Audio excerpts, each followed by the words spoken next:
Stumbling through the hallways of the white-finished ship, his eyes half open trying to find his way through the slightly darkened ship, finally, through maybe a half an hour of searching, Arthur was able to finally find his way back to his room. Arthur trudged inside with slightly hazy eyes. He proceeded, with some difficulty, to remove his clothing, before finally climbing into bed, lazily covering himself with a few blankets. He was just about to sink into dream world, but was interrupted by the sound of the door opening and shoes hitting the floor. He frowned his brow, some still muddy brain failing to get the message that someone was in the room. Arthur didn't become alarmed until he felt someone climb into his bed with him, feeling hot breath against the back of his neck. He sighed some, hoping that it wasn't a shit-faced Zaphod once again, getting his own room mixed up with Arthur's. He couldn't help but shiver some as the feeling of whosever's breath tickled the back of his neck like someone holding a feather duster. He could take it any more, feeling like he was going to squirm his way out of the covers if he didn't do something. He rolled over lazily, but instead of coming face to face with a snoring Zaphod, it was a quite awake and drunk-looking Ford laying in his bed.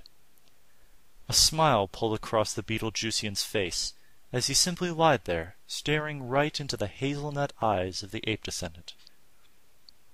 Arthur was somewhat shocked to see how intensely Ford seemed to be staring at him, even though he was obviously piss-drunk. Smiling widely, he raised a hand, making Arthur move his head some, even if the appendage was a good foot or two away from his face. Still only half awake, he only moved slightly once Ford's hand was cupping his cheek some. There was a warm feeling that radiated from the hand, putting Arthur in a hazy stupor. He simply lied there, while Ford stroked his cheek some with his thumb. "Hey, Arthur." He tried to mumble something. The only thing that came out of his mouth was a small grunt.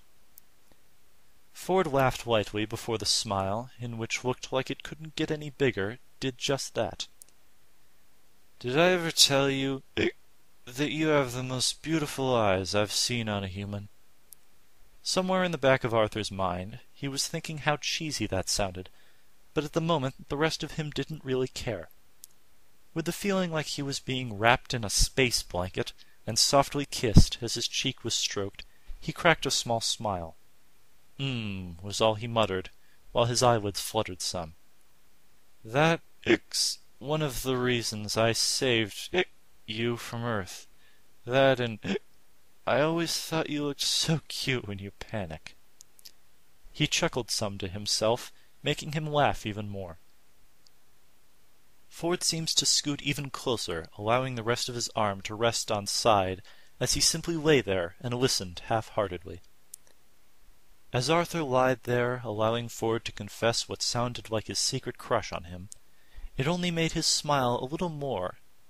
Maybe he thought, maybe this was a good dream he was having, admitting to himself that the dream was good enough, though it seemed to be a very romantic dream between him and someone who was supposed to be his best friend. Ford scooted even closer, only inches away from Arthur.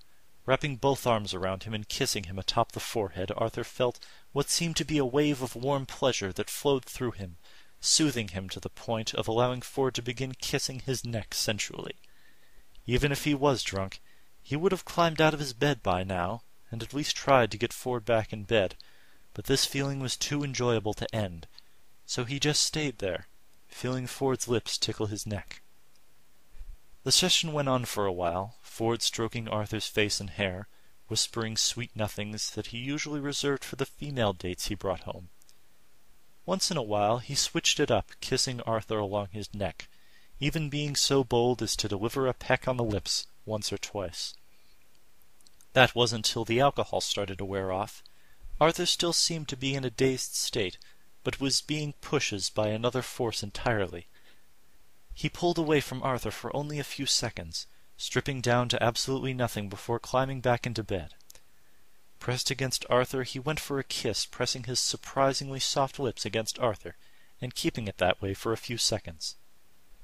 Arthur, even when only half aware, that same strawberry blush appears on his face, which made Ford laugh once more before he started to massage Arthur's leg with his pelvis.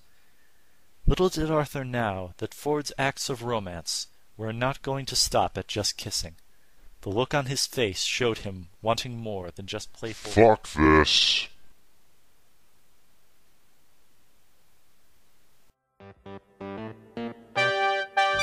Share and enjoy, journey through life with a plastic boy or girl by your side. Let your pal be your guide, and when it breaks down or starts to annoy, or grinds when it moves and gives you no joy, cause it eats at your hat or has sex with your cat, let oil on your wall or rent off your door, and you get to the point you can't stand anymore. Bring it to us, we won't give a fig, we'll tell you. Go stick your head in a pig.